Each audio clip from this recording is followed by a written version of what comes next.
Hey, ¿qué onda? Mi nombre es Jonathan Domingo y estás escuchando mi podcast.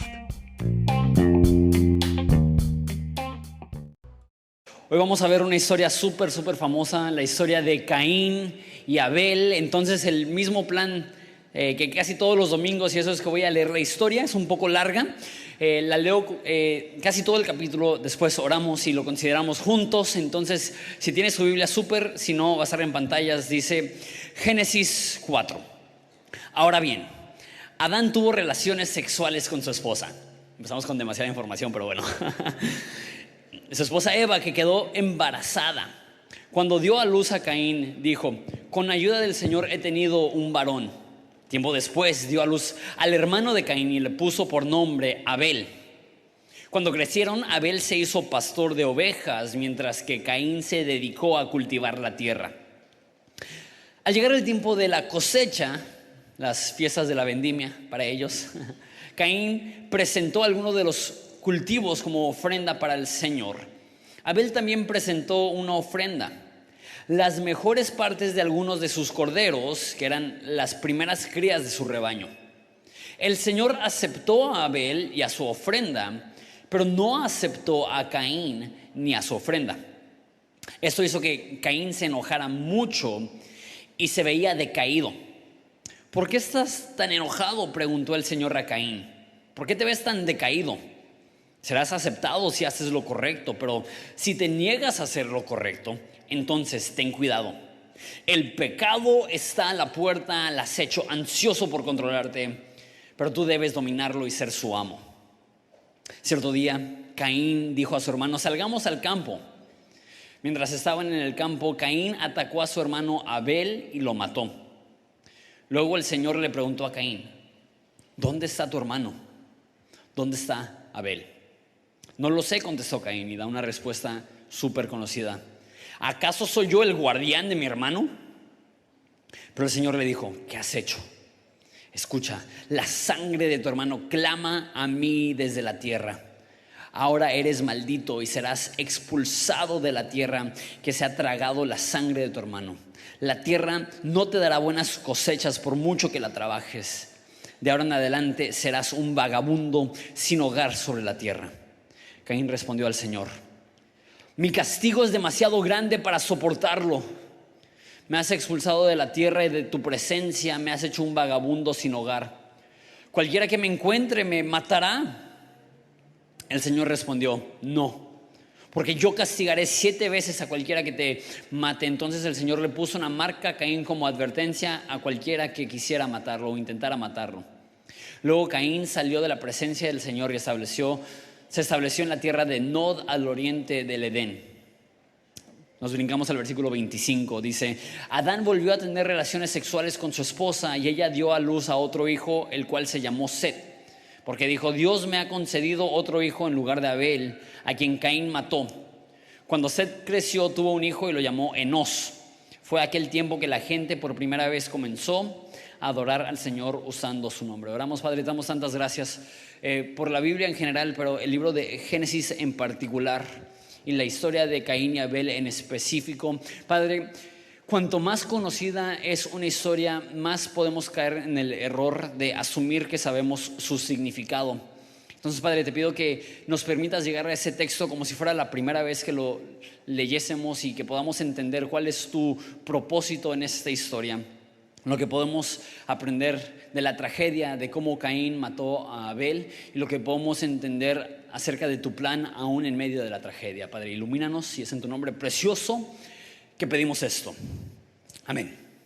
Tenemos la tendencia de, cuando vemos historias en la Biblia, de meternos en la historia como la persona inocente, o en este caso vemos esta historia y nos sentimos identificados con Abel. Pensamos a lo mejor subconscientemente: sí, yo soy como Abel, yo me esfuerzo por hacer las cosas bien, y las personas sin causa alguna me atacan, me lastiman, me ofenden, soy la víctima. Y en algunos casos puede ser que sí seas una víctima de alguna injusticia o alguna tragedia o algo que no merecías. Sin embargo, creo que no es sano siempre que vemos una historia de la Biblia, asumir que nosotros somos la persona inocente o la víctima.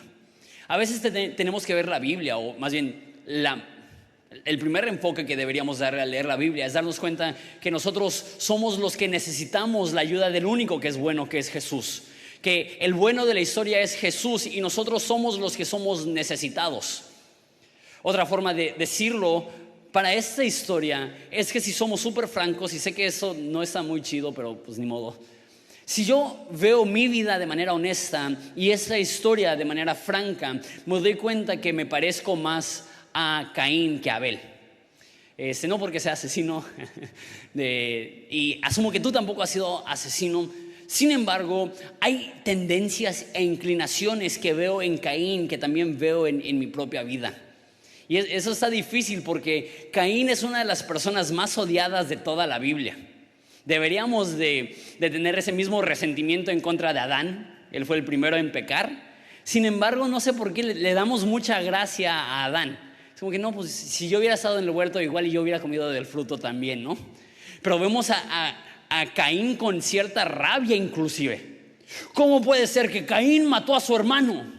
Es una tragedia, y sí es una tragedia, pero si somos honestos, y eso está un poco fuerte, pero ¿cuántos de nosotros, si no existiera policía, si no existiera ningún sistema de justicia, si te sintieras mal, no harías algo terrible? Muchos de nosotros no lastimamos a los que nos rodean, uno, porque sabemos que somos débiles y nos las regresarían y nos da miedo. O dos, porque entendemos que hay un sistema de justicia y tenemos miedo al castigo que pudiera pasar si lastimamos y no queremos ser criminales. Pero la realidad es que si somos honestos, nosotros hemos querido lastimar a la gente que nos rodea. Como digo, Caín es odiado. Inclusive en la Biblia, el nombre que Juan el apóstol le da es que Caín era del maligno. Súper fuerte. Pero bueno, tengo 7 puntos que quiero considerar de esta historia y creo que podemos aprender muchas cosas de Abel y de Caín. Empezamos con Abel, porque la historia se enfoca primero en Abel. Tengo 7 puntos. El primero lo hablamos a principios de año en la serie Lo Primero y Lo Mejor. De hecho usamos esta historia, pero lo voy a recalcar porque es muy importante. Primer punto, lo primero y lo mejor. Verso 3 dice: al llegar el tiempo de la cosecha, Caín presentó algunos de sus cultivos como ofrenda para el Señor. Abel también presentó una ofrenda, las mejores partes de algunos de sus corderos, las primeras crías entre su rebaño. Entonces la pregunta es: ¿por qué Dios rechazó el sacrificio de Caín y aceptó el sacrificio de Abel? Lo único que nos dice Génesis es que Caín dio una ofrenda. No dice que es una mala ofrenda, no dice nada acerca de su ofrenda. Y dice que Abel dio de lo mejor de sus crías. Y las primeras, y algunas traducciones incluyen, cuando dice mejor, la más gorda. Entonces, si tú te dedicas si eres ganadero, tú tienes identificada tu vaca más chida. Y ya la estás viendo y la tratas con cariño y ya te estás imaginando tu filet mignon, ¿no? Así en el futuro, y le das más carne y más pasto más bien para que la carne esté más jugosa. Y Abel sacrificó el cordero con más grasita. La mejor barbacoa no se la preparó, estuvo dispuesto a sacrificarla a Dios. La diferencia que vemos entre Caín es que Caín dio una ofrenda normal y Abel se aseguró que dio lo primero y lo mejor a Dios. Esto me demuestra desde el 4º capítulo de Génesis cómo debemos de darle a Dios. Que mucha gente le da a Dios las sobras. Pues ya sobreviví la semana, ¿cuánto me sobró? No me sobró nada, pues ni modo, Dios, para la próxima me das un domingo más generoso para que para la próxima semana me alcanza para darte a ti, ¿no? Y muchas personas llegan a la iglesia y dicen: no, pues a ver cuánto me alcanza. No, pues aquí vamos. Y damos no lo primero y lo mejor, sino que lo que nos sobra al finalizar la semana. Eso no es lo que hizo Abel. Abel se aseguró que le voy a dar lo mejor. Dijo David, el rey: no le voy a dar a Dios algo que a mí no me cuesta. Y para nosotros, siempre que le damos a Dios, debería de ser intencionalmente lo mejor que tenemos. Que Abel se privó del cordero más chido para sacrificarle algo chido a Dios. Y muchos de nosotros nunca hemos visto o saboreado o experimentado lo increíble que es darle a Dios no lo que nos sobra, sino que darle a Dios de tal modo que tenemos que modificar nuestro estándar de vida para asegurarnos que podamos darle a Dios lo que Él merece? Para empezar, y sé que eso se va a escuchar fuerte, pero lo digo con amor, criticamos un chorro a Caín. Decimos, Caín mató a Abel, qué malo. Yo veo a Caín y le doy un poco de gracia. Mínimo le dio algo a Dios. ¿Cuántas personas llegamos a la iglesia, no aportamos, no servimos, no damos y leemos la historia de Caín y decimos, qué malo es Caín? Caín reconocía, Dios merece algo, pero donde erró Caín es que él pensaba que cualquier cosa que le diera era suficiente, pero Abel reconoció, yo si le voy a dar a Dios, le voy a dar lo mejor. Esa debe de ser nuestra actitud, cada oportunidad que tenemos de darle a Dios, no las obras, no lo último, lo primero, no lo que ya hizo, no, lo mejor. Es el primer punto que veo con Abel, que él da lo primero y lo mejor, y como parte de eso, el segundo punto es que dio con fe. No nos dice aquí en Génesis, pero en Hebreos nos dice, por la fe Abel dio un mejor sacrificio. Entonces nos dice por qué su sacrificio era mejor que el de Caín. Porque su sacrificio se hizo con fe. ¿Qué significa eso? No estoy seguro, pero si tuviera que adivinar, asumo que dar con fe significa que él entendía que lo que él ponía en manos de Dios era algo que podía producir algo. Que cuando nosotros ponemos algo en manos de Dios, le estamos dando a Dios una oportunidad para que, como el joven que puso los panes y los peces en manos de Jesús y los multiplicó, también así Jesús puede hacer lo mismo. Porque a veces no damos porque nos abruma la necesidad del mundo. Y decimos, si yo doy, aunque sea lo más generoso que pudiera dar, pues ¿qué diferencia va a hacer en el mundo? ¿Qué diferencia va a hacer en Ensenada? ¿Qué diferencia va a hacer en la iglesia? ¿Qué diferencia va a hacer en las necesidades ajenas? O sea, a comparación de las necesidades tampoco, pero ¿sabes qué? Cuando damos con fe, decimos, yo sé que esto, sea mucho o sea poco, en manos de Dios puede hacer una diferencia. Y neta, en Horizonte hacemos tanto.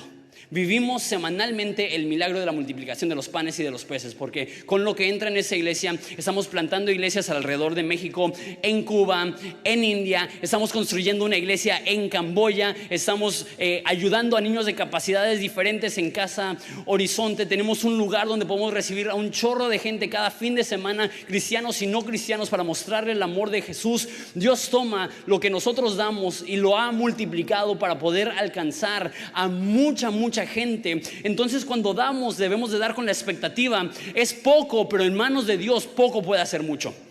Y quisiera dar más, pero lo que doy, lo doy con fe de que Dios lo va a usar para vestir al desnudo, alimentar al hambriento, apoyar al huérfano, alcanzar al necesitado. Damos con fe. Yo creo que por eso debemos de dar alegremente. Damos con alegría de corazón, porque entendemos qué privilegio participar con Dios en su proyecto de hacer venir el reino de Dios a este mundo.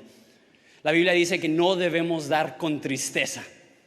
Mucha gente da por obligación. Siento yo que eso es lo que hizo Caín. Dio porque sentía que tenía que dar. Abel dio con fe porque sabía que era un honor y un privilegio poder honrar a Dios con lo primero y lo mejor.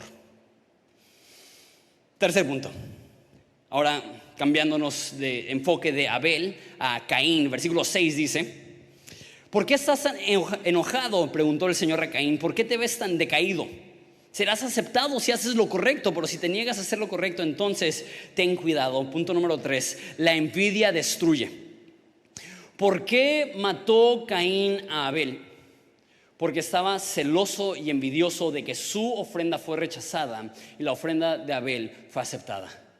Es increíble las cosas que te hace hacer la envidia. La envidia te roba de todo gozo. La envidia te roba de toda estabilidad emocional. La envidia te roba de toda gratitud que deberíamos de tener a Dios en nuestro corazón. Cuando nosotros empezamos a envidiar a las demás personas, la Biblia llama la envidia una raíz de amargura. Cuando nosotros envidiamos lo que tienen las demás personas, empezamos a alimentar la amargura de nuestro corazón y de repente empezamos a hablar y son puras críticas. ¿Por qué? No porque por lo que tenemos, sino por lo que tienen ellos. Y se nos olvida todo lo que Dios nos ha dado porque no tenemos lo que tiene otra persona. y tenemos envidia. Por eso uno de los primeros mandamientos es: no codiciarás las pertenencias de tu vecino. Porque es nuestra tendencia a decir: no, pues soy soltero, ¿por qué se casó ella y yo no? ¿No? O decir: ¿por qué sus hijos son tan bien portados y mis hijos son un desastre? No son tan bien portados. ¿Por qué él en 6 meses en la empresa logró lo que yo no he podido lograr en 6 años? ¿Por qué él en 3 meses en la iglesia tiene más responsabilidad y liderazgo que yo, que tengo 10 años? Y empezamos a envidiar el éxito de las demás personas. Esa es una de las cosas más peligrosas que podemos hacer. El pecado más fuerte hasta ese momento en la historia fue porque Caín tenía celos, porque Caín tenía envidia. Detrás de la destrucción a los demás se esconde la envidia. Cuando tú empiezas a atacar y criticar y lastimar a las demás personas, la primera cosa que te deberías de preguntar es: ¿está motivado por envidia? Si cuando ves el éxito ajeno, lo primero que haces es criticar, demuestra que en tu corazón hay envidia. Porque no podemos celebrar el éxito ajeno. Necesitamos entender, ¿sabes qué? Si los demás están teniendo éxito, esa es una bendición de Dios. Yo me voy a enfocar en lo mío. Lo que Jesús le dijo a él es: ¿por qué te enojas? Haz lo correcto, serás aceptado. ¿Qué culpa tiene Abel que él hizo lo correcto y lo acepté? Si tú haces lo correcto, también te acepto a ti. Y en vez de intentar cortar a las demás personas porque Dios les está bendiciendo, ¿por qué no usamos esa frustración como motivación para que nosotros nos pongamos las pilas para hacer lo que a Dios le glorifica? Y en vez de vivir una frustración, quisiera tener más. Decir: ok, qué bueno que Dios les ha bendecido, yo me voy a esforzar. Qué bueno que Dios le ha dado eso y a mí no, pero yo me voy a esforzar. Qué bueno que ella se casó, yo me quiero casar, pero ¿sabes qué? Me voy a esforzar, voy a servir a Dios, voy a amar, voy a madurar y voy a crecer de tal modo que cuando llegue la persona correcta se va a enamorar de mí, porque va a ver en mí no un espíritu de crítica y no un espíritu de amargura, sino una persona madura, creciente, que ama cada vez más a Jesús. ¿Sabes qué? En vez de enojarte porque los demás son bendecidos, ¿qué si tomamos esa frustración como motivación para nosotros hacer lo correcto? Cuando sube la marea, todos los barcos suben. No debemos de querer cortar a los demás para nosotros sentirnos mejor, sino que si Dios les ha bendecido, bien por ellos. Yo me voy a esforzar en lo que Dios me está llamando a mí a hacer. Hay pocas cosas tan destructivas como la crítica. Detrás de la crítica, detrás de la destrucción, normalmente está escondida la envidia. Tenemos que tener mucho cuidado por eso. Punto número 4. Hablando todavía de Caín. En versículo 6 dice: el pecado está a la puerta, al acecho, y está ansioso por controlarte. Me gusta esa traducción. Pero tú debes dominarlo y ser su amo. Punto número 4. Tenemos que matar el pecado o el pecado nos estará matando a nosotros. Esa cita se la robé a John Piper, me gusta. Si no estamos peleando, estamos perdiendo. Si no estamos luchando, estamos decayendo. Tenemos esa idea que cuando nos esforzamos, crecemos, y el momento que le quitamos el pie al acelerador, pues seguimos avanzando, seguimos con la viada, seguimos con la inercia. Pero eso no es lo que enseña la Biblia. La Biblia dice que la vida cristiana es una de nadar en contra de la corriente, y el momento que dejas de nadar te lleva a la corriente. El dejar de esforzarte no te deja estancado, empieza un proceso de retroceso en tu vida. ¿Alguna vez te ha pasado que de repente te das cuenta que te enfriaste terriblemente? Estás súper apagado, que no has invertido tiempo en tu relación con Dios y dices: ¿qué pasó? Si no estoy viviendo en un pecado así horrible. Dejaste de caminar, dejaste de pelear, dejaste de poner tu día y tus manos en la voluntad de Dios y decir: Dios, úsame. Me encanta Pablo porque él usa muchos ejemplos como de que debemos de entrenar como un atleta. Un atleta, si no se esfuerza, no gana. De la misma forma, nosotros debemos de esforzarnos por estar en el camino de Dios. Dice que debemos de pelear como un boxeador. Acabo de conocer un boxeador profesional y estaba hablando con él con su proceso de su peso, porque era más alto que yo. Yo mido 1.77, él medía como 1.84 o algo así. Y estaba bien fornido y él peleaba en 155 libras, como 70 kilos. Probablemente pesaba 85 kilos y un toro. Y yo le dije: ¿cómo le haces para bajar a 70 kilos para poder pelear? Y él dijo: disciplina. Disciplina, tengo que cuidar mi alimentación, tengo que aprender a cortar el peso, tengo que aprender a bajar. Y eso es lo que dice Pablo, debemos de pelear como un boxeador, debemos de ser disciplinados como un atleta. Dice que debemos de ser trabajadores como un agricultor que sale día tras día a cuidar sus plantas. Si no estás peleando, estás perdiendo. Si no estás avanzando, estás retrocediendo. Si no estás haciendo un esfuerzo por crecer, te vas a dar cuenta que te va a empezar a llevar la corriente. Ahora, debo de aclarar algunas cosas. Hay una diferencia, los teólogos le dicen eso y no me gusta cómo le dicen los teólogos, pero te voy a decir cómo le dicen los teólogos y te voy a dar una frase un poco más fácil de entender. Pero los teólogos hacen la diferencia entre santidad posicional y santidad práctica, así le llaman.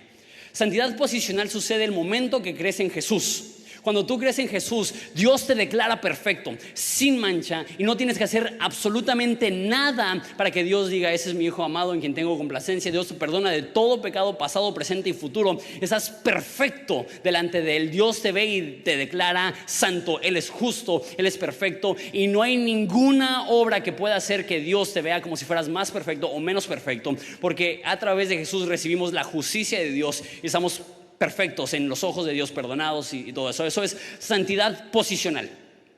Y lo que ellos hablan es de una santidad práctica, que aunque Dios nos ve como si fuéramos absolutamente perfectos, también necesita haber un proceso de maduración y de crecimiento y de disciplina y de amor y de obediencia, y debemos estar creciendo en eso. Es un caminar espiritual. Entonces dicen que el momento que crees en Jesús, Dios te declara perfecto, pero al mismo tiempo debemos de estar esforzándonos y caminando y mejorando nuestra vida a través de la disciplina.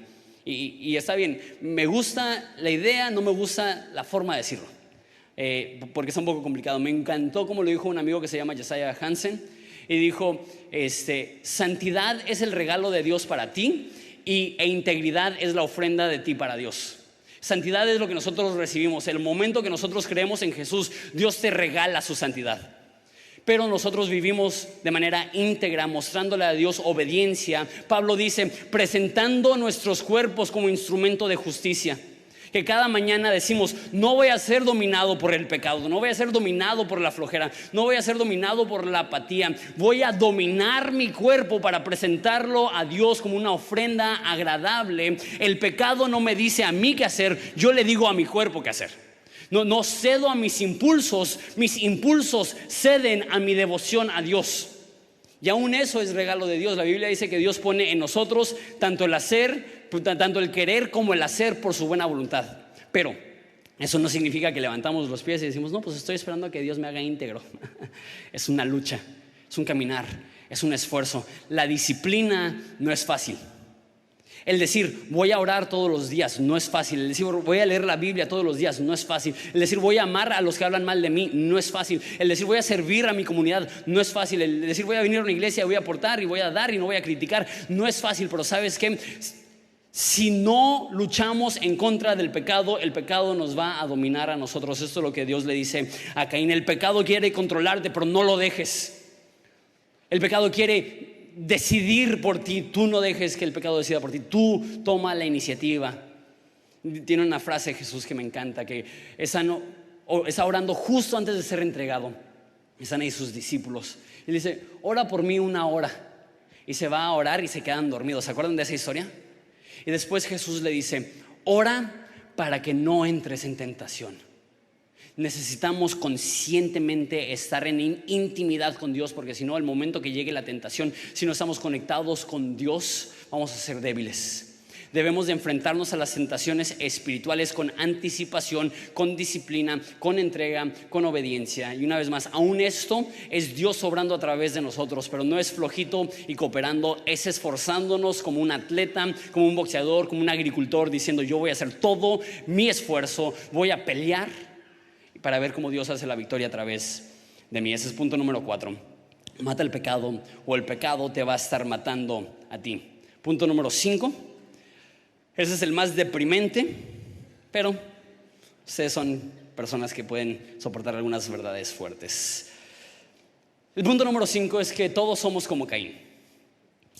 Sí, te dije que es deprimente, porque en nuestra mente hacemos 2 listas: buenos y malos.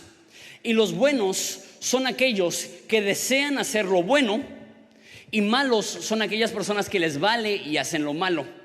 Entonces nos gusta esa lista porque no es los que hacen lo bueno y los que hacen lo malo, sino los que quieren hacer lo bueno, porque así nos podemos incluir en esa lista. Y hasta usamos la frase, yo no soy tan malo. Mi pregunta es, ¿a comparación de quién? Porque si nos comparamos a un sicario o a Hitler, podemos decir, no soy tan malo. Pero la realidad es que aún el hecho que tengamos que justificarnos y decir, no soy tan malo, demuestra que creemos que tenemos problemas, que tenemos una oscuridad en nuestro ser, un pudrimiento en nuestro corazón que se llama pecado, que nos lleva a hacer cosas que nos avergüenzan. Muchas personas creen que Caín es el ejemplo de lo que significa ser una mala persona. Caín es como el Hitler de Génesis, ¿no? Pero lo que yo veo en Caín es algo diferente. Yo veo en Caín a alguien que quería hacer lo bueno. ¿Pero cómo? Adoró a Dios, le llevó una ofrenda. Y cuando Dios lo castigó, ¿cuál fue la primera cosa que dijo? Ese castigo es demasiado. ¿Por qué? Porque me apartarás de tu presencia. La primera preocupación del corazón de Caín es, no manches, necesito estar con Dios, que no me aparte de su presencia.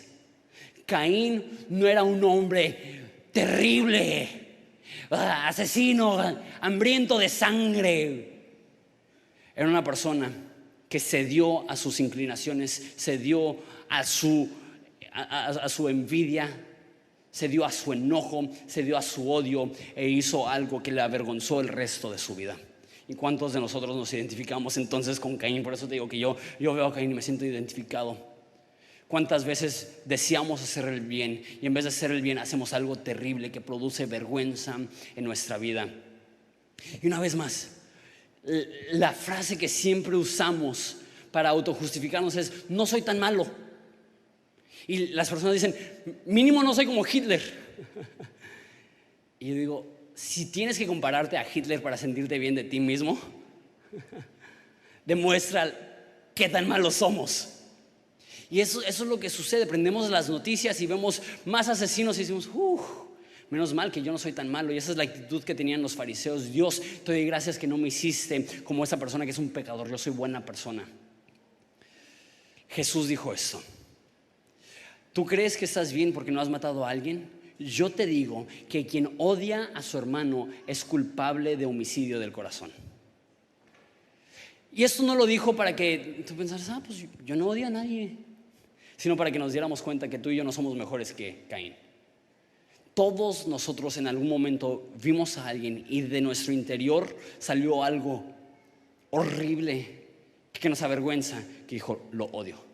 Lo odio, lo odio, lo odio. Jesús dijo, eso te hace igual de culpable que Caín. Entonces, ¿qué? ¿Estás diciendo que soy igual de malo que Hitler? No. Gracias a Dios, no. Pero somos igual de culpables. Portamos la misma maldad. A lo mejor no hemos actuado con un nivel de perversión tan terrible como el de Caín o el de Hitler o el de alguna otra persona, pero la realidad es que tú y yo portamos el mismo cáncer que hizo que Caín cometiera esas cosas, y si no lo controlamos, tú y yo somos capaces de hacer precisamente lo mismo. Tenemos esta tendencia como humanos de pensar, es que la raza humana ya ha mejorado, y vemos personas en la antigüedad. A mí me encanta la historia y estudié la historia hace poco de los mongoles, y ellos mataron en 3 generaciones a 80 millones de personas. Y tú dices, no, pues mínimo ya no somos así, y de repente sucede un holocausto hace 60 años, 70 años, y nos damos cuenta, el corazón humano sigue siendo igual de malo. Y pasa un tiempo del holocausto y decimos, ves, ya mejoramos, y de repente sucede lo que está sucediendo ahorita en Alepo, en Siria, ahorita en Sudán y en partes de África, y te das cuenta, no. El corazón humano es igual de perverso como lo fue hace 1000 años con los mongoles y como lo fue hace miles de años con Caín. Te dije que iba a ser deprimente el quinto punto. Ok, ¿oramos? No, no es cierto, todavía no. Punto número 6. Y esto me encanta. Dios es bueno aún con los malos. Versículo 15 dice, el Señor respondió, no, porque yo castigaré 7 veces a cualquiera que te mate. Entonces el Señor le puso una marca a Caín como advertencia para cualquiera que intentara matarlo. Caín dice, me van a matar. Dios dice, te voy a proteger. Esto me vuela la cabeza. Que Dios mira a un asesino y le dice, te voy a proteger. No te apures, voy a ir contigo. Caín merecía que el momento en el cual él tuvo ese odio y esa envidia en contra de su hermano, que Dios lo aplastara como un bicho y acabara con su vida. Mucho más después de haber matado a su hermano. Y que Dios vea a Caín y en vez de decir, te voy a destruir, te voy a matar como mataste a tu hermano, ojo por ojo, diente por diente, morirás, te voy a proteger. Porque si vivimos ojo por ojo, diente por diente, es cuestión de tiempo que todos somos ciegos y chimuelos. Y si intentamos regresársela a las demás personas, es cuestión de tiempo que todos estamos heridos. Y Jesús y Dios desde el principio dicen, tú fuiste malo, yo seré bueno. Tú destruiste, yo protegeré. Tú no tuviste misericordia, yo mostraré misericordia. Y eso me vuela la cabeza. Escúchame bien, no necesitas ser cristiano para que Dios sea bueno contigo. Dios es bueno no porque tú seas bueno, sino porque Él es bueno y Él no puede dejar de ser bueno. La Biblia dice que todo don perfecto, toda dádiva buena desciende de lo alto del Padre de las luces. Y si tú estás aquí y aunque hayas rechazado el sacrificio de Jesús en la cruz, Él todavía te ha dado aliento para tus pulmones. Él aún le está diciendo a tu corazón que lata. Y cada vez que vemos a nuestras familias y vemos reír a nuestros niños, deberíamos de recordar, esto no lo merezco y Dios ha sido bueno conmigo. Y cada vez que sentimos la brisa sobre nuestros cachetes y nuestros rostros, deberíamos decir, no merezco esto, pero Dios ha sido abundantemente bueno conmigo. Cada vez que nos alimentamos de la mejor comida del país en Ensenada, debemos de recordar, no merezco nada de esto, Dios ha sido bueno conmigo. Merecemos la muerte, Dios nos da gracia, nos da misericordia, nos da perdón y nos da un sinfín de cosas que no merecemos. Deberíamos estar agradecidos. Deberíamos de detenernos de vez en cuando. Decir, Dios, gracias por perdonarme. Dios, gracias por no tratarme como merezco. Dios, gracias por darme una familia. Dios, gracias por darme una iglesia. Dios, gracias por dejarme vivir en Ensenada. Dios, gracias por darme algunas amistades. Dios, gracias por proveer mis necesidades. Nosotros somos malos, Dios nos deja de ser bueno. Nosotros hacemos cosas que nos avergüenzan. Jesús no nos trata como merecemos, Él nos trata con gracia, aunque no seas cristiano. Eso me vuela la cabeza. La Biblia dice que Dios manda la lluvia para el justo y el injusto. Y para nosotros lluvia se escucha como un juicio. No, aquí llueve y los baches, los techos, las goteras. No, que no llueva. En ese entonces la lluvia en una cultura agrícola era señal de la bendición de Dios. Dios bendice a pecadores y a santos. Ahora también debo de incluir, no confundas la bendición de Dios con la aprobación de Dios. El hecho que Dios ha sido bueno contigo no significa que Dios aprueba de tu vida. Eso me lleva a mi séptimo y último punto. Dios provee un sustituto. Mira versículo 25. Adán volvió a tener relaciones sexuales con su esposa. Me gusta la NTV, es tan franca. Otras traducciones dicen, y Adán conoció a su esposa. Pues dime las cosas como son, ¿no? Adán volvió a tener relaciones sexuales con su esposa. Ella dio a luz a otro hijo, al cual llamó Set. ¿Por qué? Porque dijo, Dios me ha concedido otro hijo en lugar de Abel, a quien Caín mató. Y después dice, cuando Set creció, tuvo un hijo que se llamó Enos. Fue aquel tiempo, escucha bien, que la gente por primera vez comenzó a adorar al Señor usando su nombre. Empieza a haber adoración. Lo que sucede es que Caín mata a Abel. Y si tú conoces la historia, Dios decide que el Salvador del mundo, el Mesías, no iba a venir a través del linaje de Caín. Aunque él fuera el primogénito, el primero en nacer, él dice, no voy a escoger a Caín. Y nace otro niño, un reemplazo. Nace Set. Y a través de Set es que viene el Mesías. ¿Por qué? Porque lo que Caín destruyó, Dios reemplazó. Y eso es lo que necesitamos saber. Lo que el pecado destruye, Dios restaura. Lo que el pecado mató, Dios levanta. Lo que el pecado distorsiona, Dios endereza. La oscuridad que provocó el pecado en tu ser se puede convertir en la luz de Jesús. Y sabemos esto. Sabemos que algo no está bien. Aún gente que no es cristiana sabe, así no debería ser el mundo. El hecho que nos enoje tanto la injusticia, el hecho que nos indigne cuando alguien es un sinvergüenza, un político que roba dinero del pueblo, una persona injusta, una persona que explota, una persona que viola, nos indigna y nos decimos, eso es inhumano. Mi pregunta es, ¿dónde nació este lenguaje de inhumano? Si nosotros tenemos tendencias y proclividades y deseos e inclinaciones, entonces ¿por qué lo juzgamos como inhumano? Si es parte del corazón humano la explotación y la desviación del plan de Dios, entonces ¿por qué nos molesta? Porque sabemos que Dios nos creó para mucho más. Y nos indigna no solamente el acto injusto, nos indigna porque sabemos que el ser humano fue creado para mucho más. Fue creado a la imagen y semejanza de Dios para transmitir su gloria, pero cambiamos la gloria de Dios por la mentira, y eso hace que perdamos nuestro camino, que se llene de oscuridad nuestro ser, que se pierda nuestra alma. Porque usamos la frase inhumano, sino es que entendemos que hay un propósito mayor. No usamos esa frase con ningún otro animal. No que seamos animales, pero ninguna especie. Nosotros vemos a un león que despedaza una gacela y nos decimos, ay, ¿qué un león? Ese león debería ser vegano como yo. No vemos una víbora que se traga un ratón y vemos así el ratón como se está pasando así por el cuello de y nos dice, mira esa serpiente, ¿qué serpiente de ella? Qué mal. Voy a hablar a la policía. Pero ¿por qué cuando el humano destruye, cuando el humano abusa, cuando el humano lastima, cuando el humano ataca, hay algo en nosotros que dice, eso no está bien? Porque hay algo en nosotros que clama por justicia. C.S. Lewis dijo que esa es la razón que él empezó a creer en Dios. Él era ateo, el autor de las Crónicas de Narnia. Y él dijo, yo me enojaba con Dios porque decía, el mundo no está bien. Le cayó el 20. Si Dios no existe, ¿quién nos dijo que el mundo no está bien?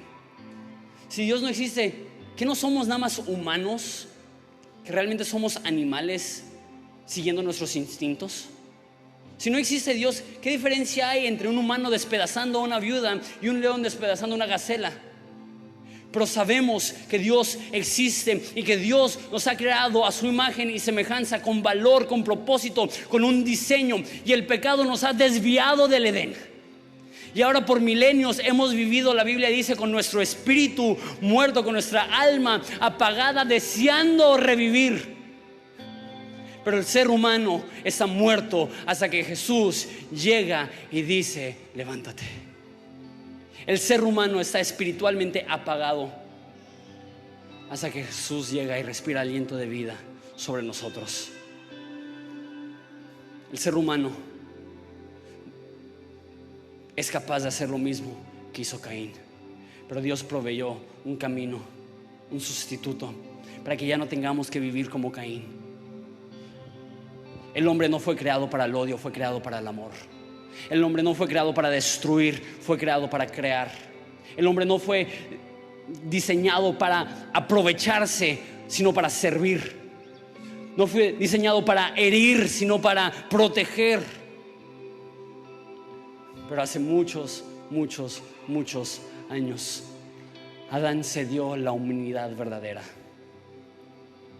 Y desde ese entonces extrañamos una realidad que no conocemos hasta que venimos a Jesús.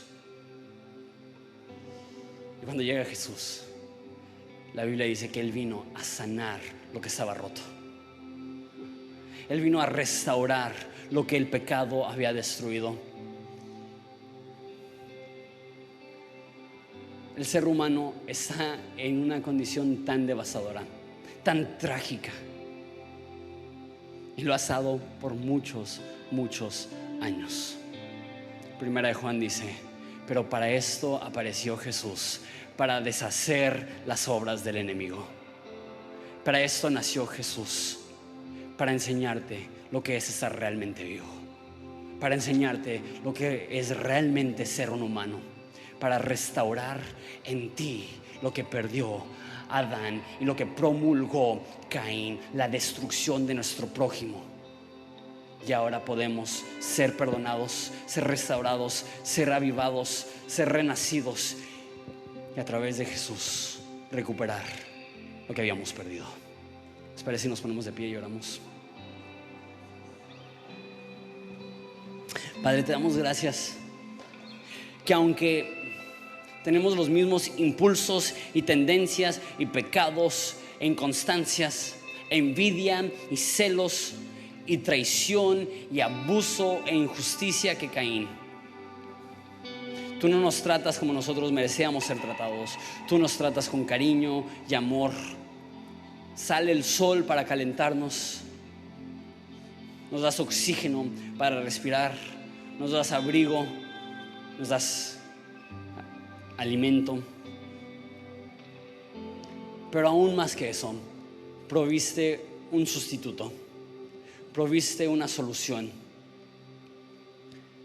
Nos entregaste a aquel que puede restaurar todo lo que perdimos en el Edén.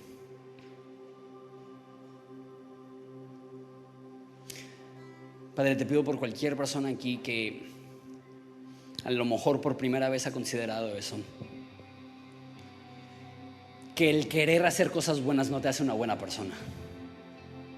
Al contrario, el querer hacer cosas buenas solamente nos demuestra que caemos, que nos quedamos cortos, que nadie es lo suficientemente bueno.